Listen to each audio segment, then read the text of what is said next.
Is there anyone still blind enough to believe that the Democrats and the crazy left-wing nut jobs are not fully responsible for the recent assassination attempt of Donald J. Trump?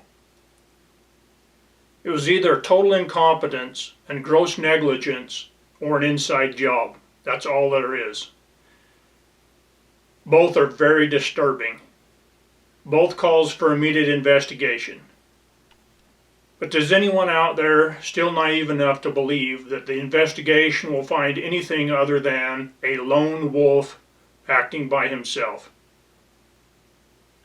It's hard to believe that this kid, who was nothing more than a kid, could pull off this in the light of the strongest nation in the world's most elite protection team.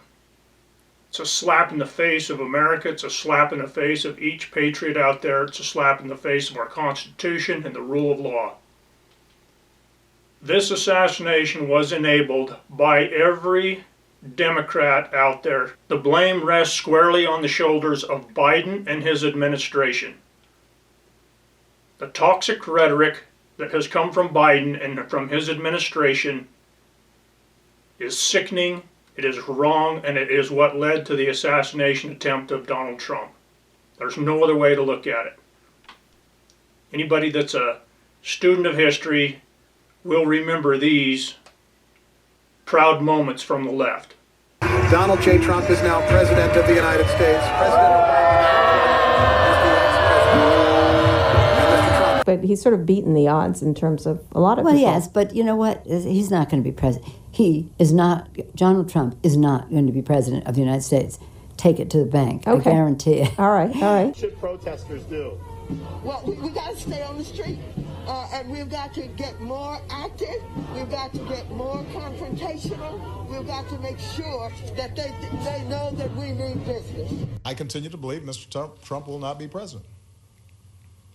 And the reason is because I have a lot of faith in the American people. And I think they recognize that being president is a serious job. A Missouri Democratic state senator under growing pressure to resign after posting and then deleting a comment on Facebook. This comment, in which she hoped for President Trump's assassination. State Senator Maria Chappelle-Nadal. What started as a fight for justice has descended into chaos. 75 cities are living through these protests. Many are in flames. More than half have imposed curfews. We are here to respect the actions of the American people, to speak out against that, specifically manifested in police brutality. We are here to honor George Floyd. George Floyd was the match that lit this explosion of violence. It's now taken a life of its own, and even further charges against the others involved in his death may not be enough to stop it. David Lipson, ABC News, Washington. Moment of silence.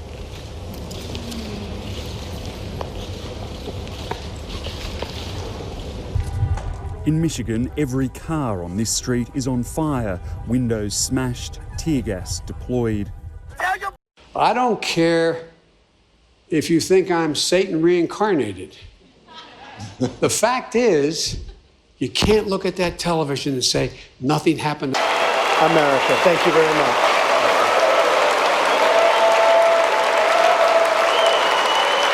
You're going to ask me in the middle of the thing when they've already breached the inaugural stuff that should we call the Capitol Police? I mean the National Guard? Why weren't the National Guard there to begin with? They thought that they had sufficient resources. That is not a question of how they had. They don't know. They clearly didn't know, and I take responsibility for not having them just prepare. They're going to hang they're going to hang the Vice President of the United States, and they're going to put a bullet in my F-word head, and he will not send the National Guard.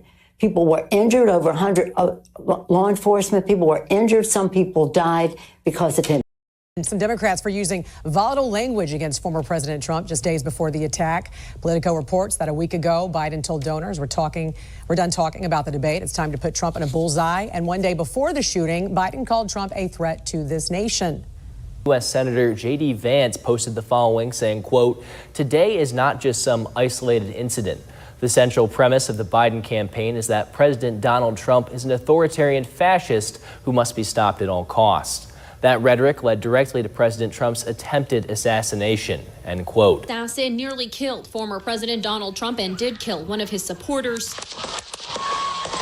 The country struggling to understand how a 20-year-old got access to the rooftop a little more than a football field away from where Trump stood on stage, with enough time to fire off deadly shots. This was a colossal failure on multiple fronts. This should never happen. There appears to have been a communication breakdown between federal and local agencies. NBC News reporting Secret Service did identify that rooftop as a vulnerability days before the event. His name is Robert Philpott. He's from this community, from Butler. Robert, come here and talk to us, if you will. You can come a little closer. Sure. You stopped us here. We're here doing our show, and you stopped us, and you wanted to talk to me, and you wanted to tell me something. We just heard the mayor there of Slippery Rock talk about the other Butler rally that he had been to. You were talking to me about that rally as well. Tell me the message you wanted me to understand, because there was something different about that rally versus this rally that you noticed. Yeah, my daughter and I went, I guess it was 4 years ago, it was at the Butler Airport, not even 5 miles from here. It was an awe-inspiring event. We were just like, wow. But the one thing we noticed, we walked in there, and her and I, we're close. And the one thing we noticed that the airport has a lot of hangars, buildings kind of like this, but they hold planes. Every rooftop of every hangar had 3, 4, 5 guys on top of it with When guns. you say guys, snipers? Law enforcement with long guns on top? Long guns, okay. yes. And even some of them in the sniper position, just scanning everywhere. And my daughter turned to me. To the point where you got there, you noticed them right away. Immediately. It was the first thing she said to me. She goes, "Oh my gosh, Dad, look at this." She goes, "I never felt so safe in my life." Those were her exact words. This is 4 years ago in the rally by the airport. Correct. The other airport. Right. Okay. So she didn't come with me this time because she's eight months pregnant, and the heat and everything else, but she really wanted to.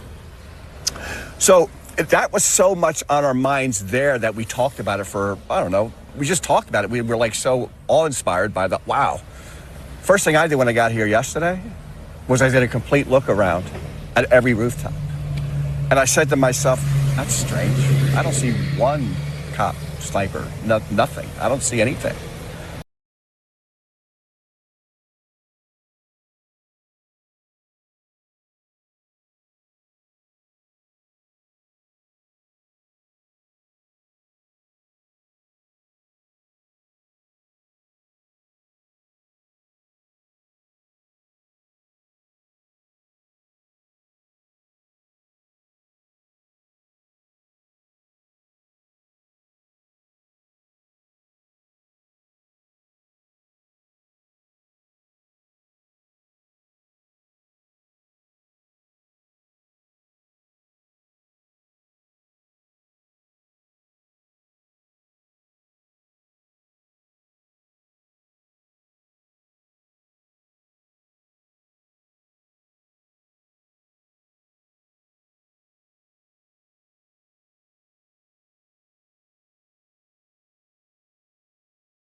President Biden is not the best attack politician I've ever seen in my life, and I'll leave it at that. But there are a lot of people to do what I call, quote, the wet work, unquote.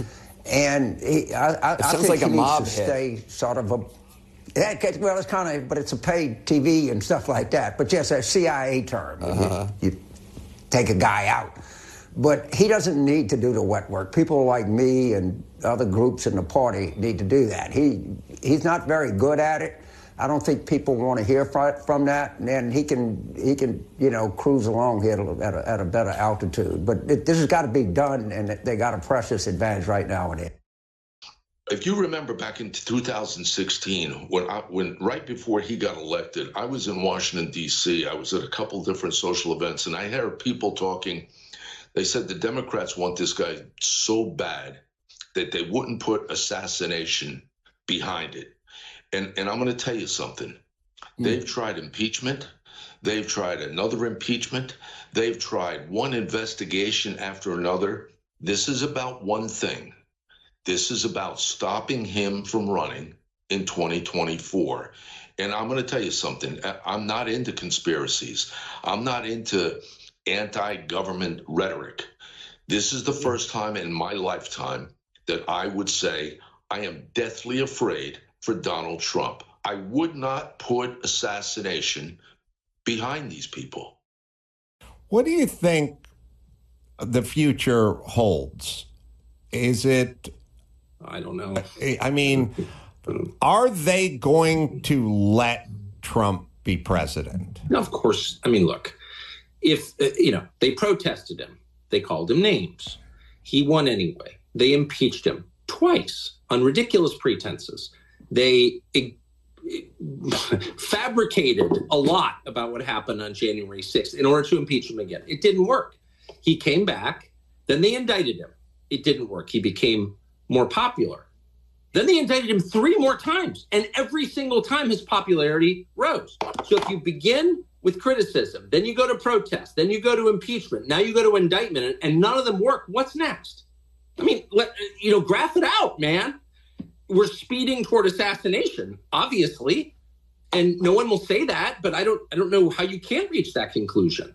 You know what I mean? Like, they have decided, permanent Washington, both parties have decided that there's something about Trump that's so threatening to them, they just can't have him. I mean, they're putting him on trial in March of next year in the J6 case, which basically consists of trying to send him to prison for the rest of his life for complaining about the last election. That's literally what it is.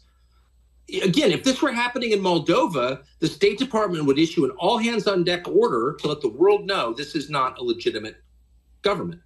And yet our government is doing it. It's like it's hard to overstate how bad this is. And I don't know where it's going, but there's a collision that's clearly imminent. And by the way, the president is senile in a way that's impossible to deny.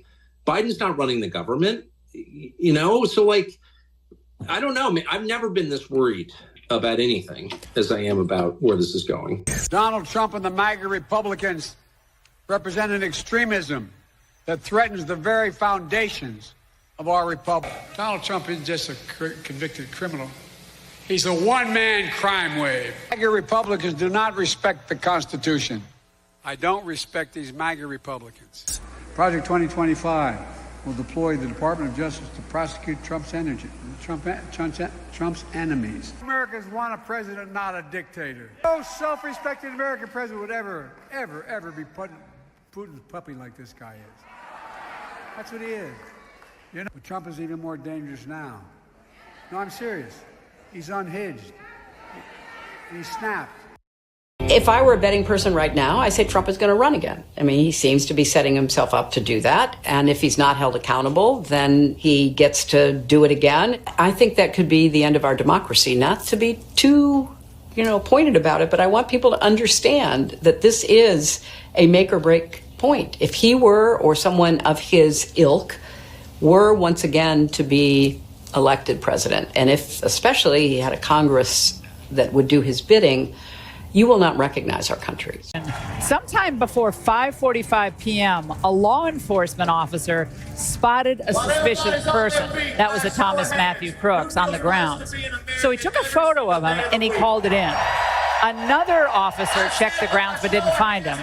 Then someone on Beaver County's emergency services team saw a suspicious man on the roof and took a photo of him.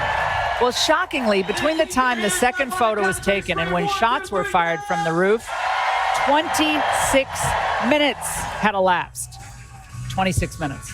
Joining me now, Congressman Corey Mills of Florida. He was an Army sniper, also coordinated protective details for numerous high-profile people, including then Vice President Biden and First Lady Laura Bush. Also with me, Congressman Ronnie Jackson of Texas, who spent a lot of time with President Trump since the attempted assassination. Congressman Mills, your reaction to what you just heard, 26 minutes.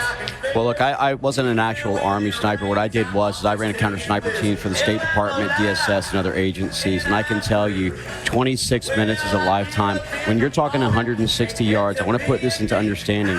I can teach the average American in 5 minutes how to make a 160-yard shot with an MOA of 1. Now, when I say MOA of 1, what that means is that your basic production rifle that comes off the line, not a hand-built sniper rifle, holds a 1-inch grouping at 100. That means that at 160 yards, you're talking 1.6 inches grouping in a 3 to 6 round burst. The fact that this is about milliseconds and millimeters that changes this from being an attempt and an assassination should really talk about the divine intervention that has occurred here. But I will be honest with you, as I continue to learn more about the facts, the more I feel that this is intent and the more that I think that a J13 commission needs to go forward. We need to understand the incitement of violence. If the J6 committee was enough to have go home peaceful to be able to do it, we need to start looking into the real. And I don't trust the FBI and others to do this investigation. I think it needs to come to the House. Say what is so clearly obvious to anybody who's paying attention to the American people. I think what has become very clear to the Democrats is obviously they don't care about Joe Biden. They don't care about the interests of the American people or our country. If you listen to the things that the DNC chair is saying, hey, stop talking about Joe Biden, focus on defeating and criticizing Donald Trump. You hear Bill Maher saying, hey, I'll vote for Biden's brain in a bottle before I vote for anybody else or vote for Trump. Whoopi Goldberg, you hear this same refrain where they don't actually care about Joe Biden. All they care about is defeating Donald Trump, which should beg the question, why? Why don't they actually care about the issues and the interests of the people that matter? They see Donald Trump as the biggest threat to the power of the Democrat elite. And that's a big red flag to all of us, to the American people, that they will do whatever they believe is necessary to try to beat Donald Trump, defying the rule of law, the Constitution, and the interests of the American people. And Trump, and I've been talking about all of his allies, I've come to conclude that Trump has the Kremlin clan surrounding him and have been involved with him for a long time. And probably 20 million people. And you know, that's a little bit old, that chart. That chart's a couple of months old. And if you want to really see something that's said, take a look at what happened. That chart's a couple of months old. And if you want to really see something that's said, take a look at what happened. You see something that said, take a look at what happened.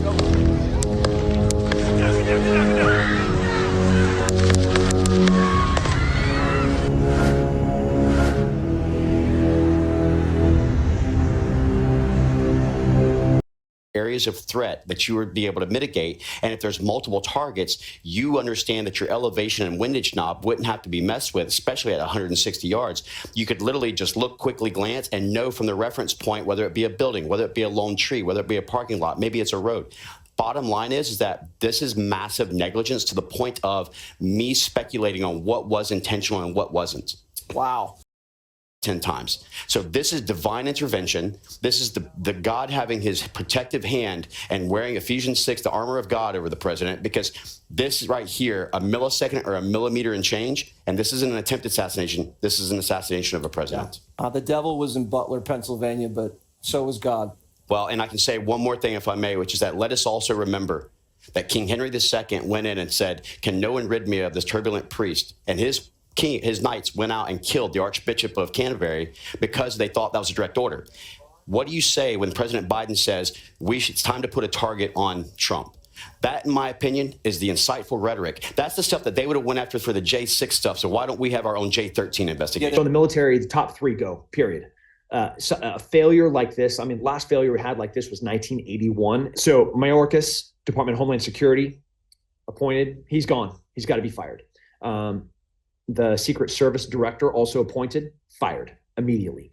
And then the three that have to go were those that were mostly immediately around the president. The training and capability of the people that were in and around the former president, clearly were not able to do the job, which was to protect him. As we get closer to, let's say, a week out, the site survey team that was supposed to be identifying all of the locations that could potentially be threats to the former president, they identified those, but via manpower or being inept, they weren't protected. So there's no there. And I promise you, there's zero chance that everyone on the ground didn't recognize and realize that building with line of sight to the president at 150 meters was extraordinarily dangerous. Everybody knew it, to include the snipers on the roof. Not putting physical security on that building that has a ladder to give you roof access on a negative slope roof with line of sight to the president. Physical security, having a proper cordon area, a perimeter that is impenetrable. Somebody that can get 150 meters away from the former president and the Republican nominee with a rifle. It's insane. That is absolutely insane. Ultimately, a communication problem. So we have this ICS, an incident command system, where there should be one person in charge. There's coordinated and collaborated communication so that everybody can be working in real time together. What was happening was you had state, county, local law enforcement that were subsidizing the unprepared and understaffed Secret Service. Those people didn't have direct communication with the Secret Service. Like, it would be going up to one person and back down to another person. And that's happening in this game of telephone over 120 to 180 seconds as that guy is scaling that roof and getting to the top. You missed that! We don't miss those! Come on, man! We don't miss those! One shot at greatness to be mentioned in the history books! And you missed the shot?! Donald Trump's great week has resulted in some serious Trump derangement syndrome. We're talking about on steroids. This has now reached such a hysterical level. People are taking to social media to call for Trump's assassination. Most recently, it was a BBC reporter who took to Twitter to write, "If I was Biden, I'd hurry up and have Trump murdered on the basis that he is a threat to America's security." That's David Aronovich. Orange is the New Black. It was a pretty big mega series. Millions of people have watched it. And she decided to post this video on her social media calling on Biden to be that assassin. Joe, you're a reasonable man. You don't want to do this, but here's the reality. This is a war. This is a war now, and we are fighting for our country. And these are going to take it away. They're going to take it away. Joe, you now have the right to take that Trump out. Take him out, Joe. If he was Hitler and this was 1940, you'd take him out. Well, he is Hitler, and this is 1940. Take him the out. Like we needed any further proof that these guys are literally deranged, that they think that it's perfectly acceptable at this point to take themselves on social media, people with millions of viewers, and say, yeah, let's just murder this guy. Then there's the average Joe. I don't even know this fellow's name, but he thought he'd join in the sentiment. Since they say that a president is immune from prosecution for anything he does officially while he's in office, I think that Joe Biden should officially have Donald Trump killed off, and that would solve this problem of him being too stupid to run our country for 4 more years because he's brain dead. Speaking of being too stupid, that immunity only applies to things that you do as a core part of your business as president. So I don't think assassinating a political opponent, random on the internet, is actually going to cover Joe Biden in said immunity, should he in fact take Trump out. I mean, we've talked about Trump derangement syndrome for years now, since 2016 to be exact. But captured on cell phone video the chilling moment that rapid gunfire broke out in Alexandria this morning. Shots being fired, and there are people running, possibly victims involved. An all-out gun battle as Capitol Hill police and Alexandria officers engaged a lone gunman, 66-year-old James Hutchinson, targeting Republican members of Congress who were practicing for a charity baseball game. We need medics. We got a suspect right by the baseball field from the YMCA. There's also a victim down in the baseball field. Among the first to be hit, Republican whip Steve Scalise. He's drug himself from the dirt infield to the grass outfield. There's a trail of blood. We can't help him. We're helpless. I mean, we've got bats versus rifle. Scalise's security detail and the Capitol Hill police immediately began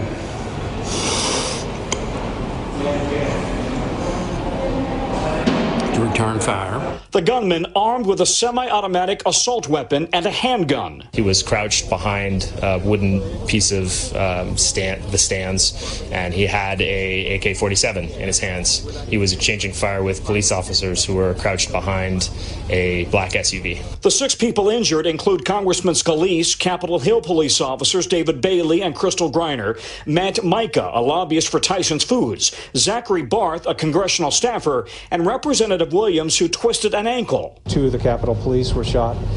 One staffer who dove into the dugout with a leg wound, and we got somebody's belt and put it around there to stop the bleeding. So we were tending to him as well as trying to keep down away from the shooter. Members of Congress said the gunman knew who was on the field. An individual walked up and asked, hey, you know, are those Republicans or Democrats? Jeff said they're Republicans. The guy kind of turned around and started walking towards the field. America would be literally the handmaid's tale, basically saying that women would be forced into sex slavery. That's what that is a reference to. And how many times do they have to say that Trump would be a dictator by distorting one joke he made out of context? Or how many, I mean, we've had MSNBC anchors suggest without evidence that Trump would take their show off air, say over and over again he represents an existential threat to American democracy, also say that he's literally Hitler. That's what Joy Reid, one very angry and unhinged MSNBC analyst, said just recently. How many times do they have to say this kind of alarmist, doomsday, fear-mongering nonsense before one crazy person listens and takes their words seriously and acts accordingly? And that's what I suspect happened Saturday night. Obviously, we don't have final confirmation of the shooter's motivation, but even if not, it's only a matter of time. You can't continue to engage in this kind of the sky is falling, fear-mongering, doomsday rhetoric and expect there to never be any consequences or anybody who actually takes what you're saying at face value. Service. Drain the swamp, as they say. Jesse Waters? Yes, it's going to get ugly when they drain the swamp. And I think a lot of the leaks you're hearing about chaos and knife fighting come from lobbyists who are getting boxed out of this process. There's going to be like nasty critters in the swamp and little alligators and lobbyists and special interests are going to be screaming for dear life as this 5-year ban takes hold. And I think that's a good thing. And I think the level of noise you're going to hear from these nasty people that don't represent the country, that represent special interests instead, it's going to get louder and louder. And you can even see it now in Congress. They want to bring earmarks back. Just wait till he does term limits and ethics reform. This place is going to get nasty.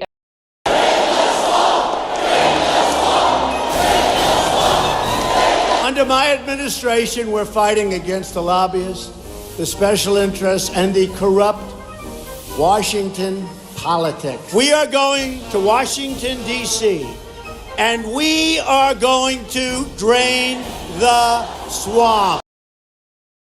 Image. President Trump's responding right now. There's the photo. We've blurred out the bloody replica of President Trump's head that she was holding. And the president did tweet moments ago. This is a neck-and-neck race, and no one feels very comfortable on the Democratic side of things that Donald Trump isn't going to be the next president. Well, I don't think that nobody feels. I think many of us know that it is impossible for him to be the president again with what he is proposing.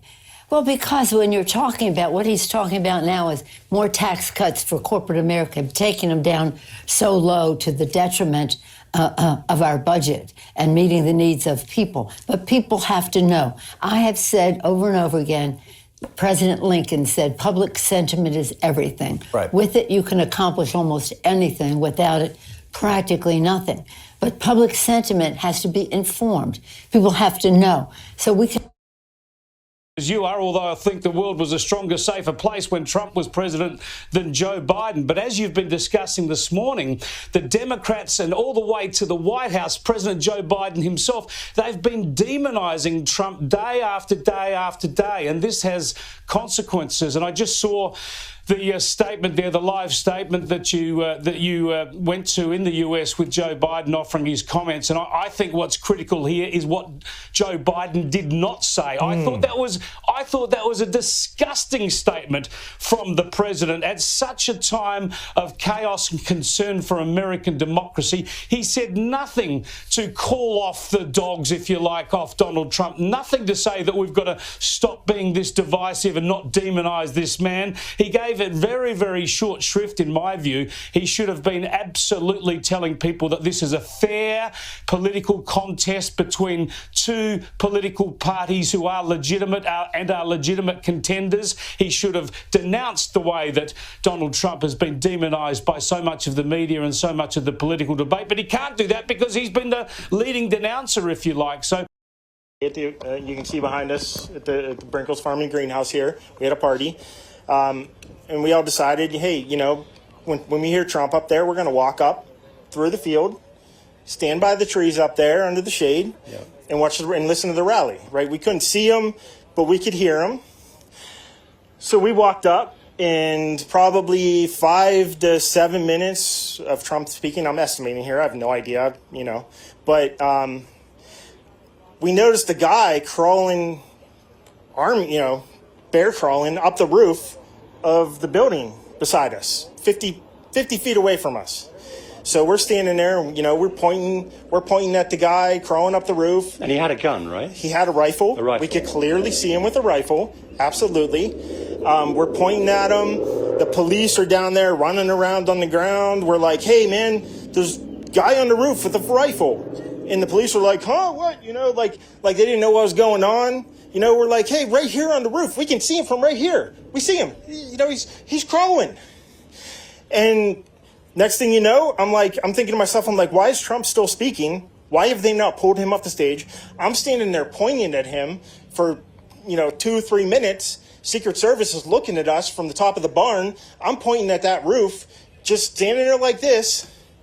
And next thing you know, 5 shots ring out. So you're certain that the shots came from that guy on the roof? 100%. 100%. And he was up there for a couple of minutes. He was up there. You saw him up there for a couple of minutes. Absolutely. At least 3 to 4 minutes. And you were telling the police and the Secret Service. All right, thank you, Mark. Critics calling out President Biden and some Democrats for using volatile language against former President Trump just days before the attack. Politico reports that a week ago, Biden told donors, we're done talking about the debate. It's time to put Trump in a bullseye. And one day before the shooting, Biden called Trump a threat to this nation. That King Henry II went in and said, can no one rid me of this turbulent priest? And his knights went out and killed the Archbishop of Canterbury because they thought that was a direct order. What do you say when President Biden says it's time to put a target on Trump? That, in my opinion, is the incitful rhetoric